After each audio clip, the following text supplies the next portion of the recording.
युद्धशास्त्राचे काही नियम असतात, राजकारणातही तसे काही नियम असतात असं आम्हाला वाटतं. मुळात एखाद्या योद्ध्यासोबत जेव्हा तुम्ही भिडता तेव्हा त्याच्या कुटुंबियांवर हल्ले करायचे नसतात. मी इतक्या वर्षामध्ये एकनाथ शिंदेंच्या बद्दल मी असंख्य वेळा बोलले असेल, पण सन्मान्य लता वहिनी यांच्या संबंधाने आम्ही कधीही चुकूनही चकार शब्द बोललो नाही. अगदी हाच नियम आम्ही जवळपास सगळ्या नेत्यांच्या घरात आणि त्यांच्या कुटुंबियांबद्दल वापरला. आज मर्यादा पुरुषोत्तम प्रभू श्रीरामाची जयंती आहे, रामनवमी आहे, परंतु मर्यादा कशाशी खातात हे ज्या म्हात्रेबाईंना माहीत नाही. खरं तर मी एक लेवल पाळून असते की कुणावर बोलायचं आणि कुणावर नाही बोलायचं याचे माझे काही मी नियम तारतम्य ठेवलेला आहे. पण हे एकदा नाईलाजाने सांगावं लागेल की विधान परिषदेला डोळ्यासमोर ठेवून आम्ही कसे शिंदेंचे स्वयंघोषित निकटवर्तीय आहोत हे दाखवण्याचा प्रयत्न सभागृहामध्ये नीलम गोरे आणि सभागृहाच्या बाहेर म्हात्रेंकडून चालवला जात असेल तर दोघींच्याही हे लक्षात यावं. 4थ्या-5व्या फळीतल्या महिलेने तुम्हाला बघता बघता टेकओव्हर करून किल्ला सर केलाय. तुम्ही आत्ता काय करताय? हे सगळं तुम्हाला असं वाटतंय? ज्या नीलम गोरेंनी अख्खी पुण्यातली शिवसेना संपवून टाकली, विकून टाकली, महापालिका निवडणुकीच्या वेळेला अक्षरशः आक्रमक असणारे शिवसैनिक नीलम गोरेंच्या घरात घुसायला लागले, त्या नीलम गोरेंनी पक्षावर बोलावं, संघटना बांधणीवर बोलावं. नीलम गोरे, तुम्ही काय म्हणालात की 3 दिवस आता मला ट्रोल केलं जाईल, तुमच्या लक्षात येते का? लोकांनी तुम्हाला ट्रोल करण्या इतकं सुद्धा खिचगिंती धरलं नाही. हे किती वाईट आहे नीलमजी, किती वाईट आहे की तुम्हाला ट्रोल करावं इतकं सुद्धा तुमचं चर्चा मूल्य शिल्लक राहिलेलं नाही. तुमचं उपयोगिता उपद्रव्य मूल्य किती शून्यवत ठरलेलं आहे हे त्यातनं तुम्हाला कळलं असेल. राहिला प्रश्न पाण्याचा, ज्यावरती फार बोललं जाते. दारणा धरणातनं मिरगाव गावला पाणी द्यायचं होतं. पाणी कुणालाही कुणीही मागू शकतं. अगदी एखाद्या कैद्याने पाणी मागितलं आणि जेलरने पाणी दिलं याचा अर्थ कैद्याच्या गुन्ह्यामध्ये जेलर सहभागी असं होत नाही. मुळात मिरगाव गावच्या ग्रामस्थांनी पाण्याची मागणी केली. तत्कालीन जलसंपदा मंत्री जयंतरावजी पाटील यांच्या मंत्रिमंडळाच्या उपविभागीय समितीत निर्णय झाला. जयंतराव पाटील यांच्या उपविभागीय समितीच्या बैठकीमध्ये तो निर्णय झाला आणि प्रति व्यक्ती प्रतिदिन 30 लिटर क्षमता या न्यायाने पाणी द्यावे असे ठरले.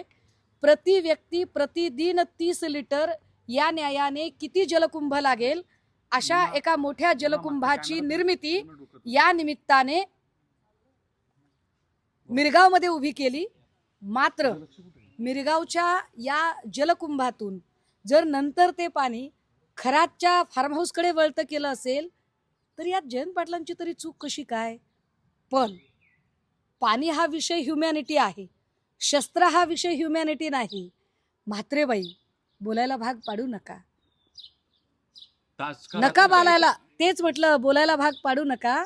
2012ला शस्त्र परवाना कुणी दिला? 2012ला उद्धव साहेब मुख्यमंत्री नव्हते.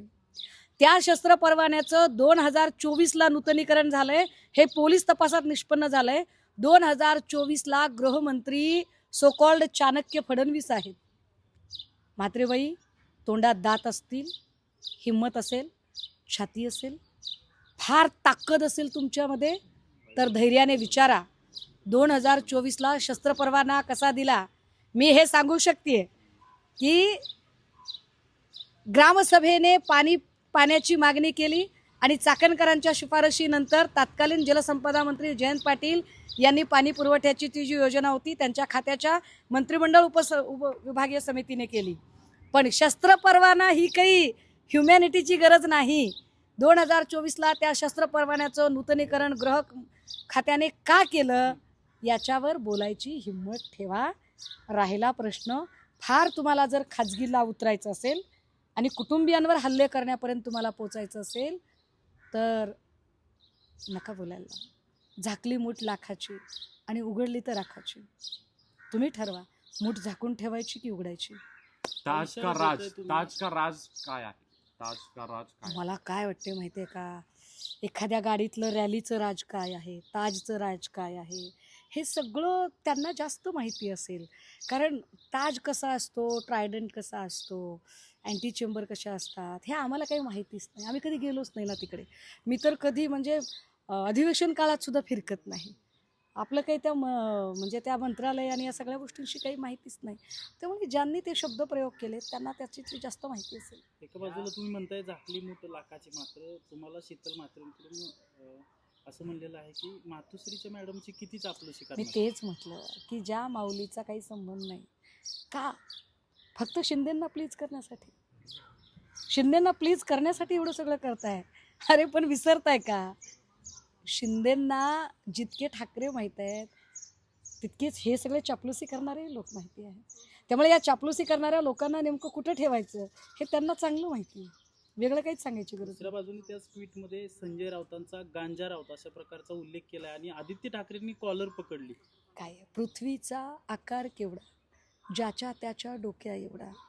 माणसं आपल्या बौद्धिक कुवतीनुसार आणि आपला जो एक स्तर आहे वागण्या बोलण्याचा, राहण्याचा, तो स्तर आपल्या बोलण्यातनं दाखवत असतात. म्हात्रेबाईंनी तो स्तर दाखवलाय.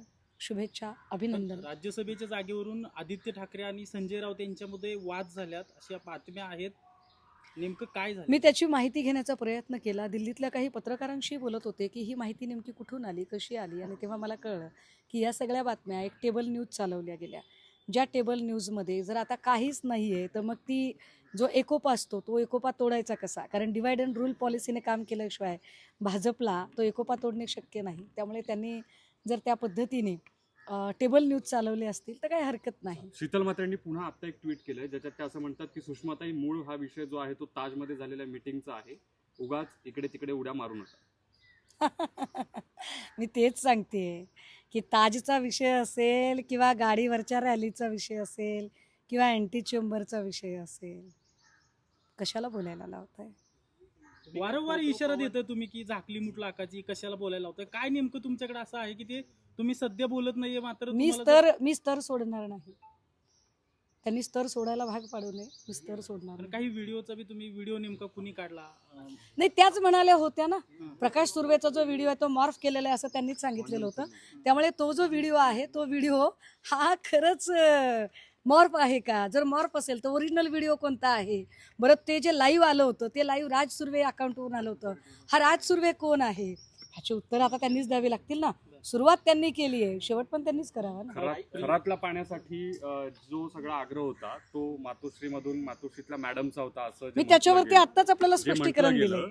त्यावर तुम्हाला असं वाटत नाही का की त्यांची बैठक झालेली असेल, त्या बैठकीत तसे आदेश दिले गेलेले असतील? मला असं अजिबात वाटत नाही. मी त्याच्याबद्दल प्रचंड कॉन्फिडंट आहे. कारण मला माहिती आहे, मी याच्या आधीही बोलले की महाराष्ट्रातल्या 3 नेत्यांबद्दल मी खूप खात्री देऊ शकते. माझ्या विरोधी पक्षातले असले तरी मी देवेंद्र फडणवीस यांच्याबद्दल खात्री देऊ शकते की ते अंगारे दुपारे गंडेदोरे कधीही करणार नाहीत. आणि मी तशीच खात्री आदरणीय पवार साहेब आणि सन्माननीय उद्धव ठाकरे साहेब यांच्याबद्दल देऊ शकते. उद्धव साहेबांच्या हातातले रुद्राक्ष हे त्यांच्या वडिलांकडून आलेले आहेत. अदरवाईज ते भानगडीत पडणार नाहीत. हां, पण अशी खात्री म्हात्रेबाई शिंदेंबद्दल देऊ शकतात का याच्यावर त्यांनी एकदा बोलावं. झिरवळांबद्दल एक शेवटचा प्रश्न की झिरवळा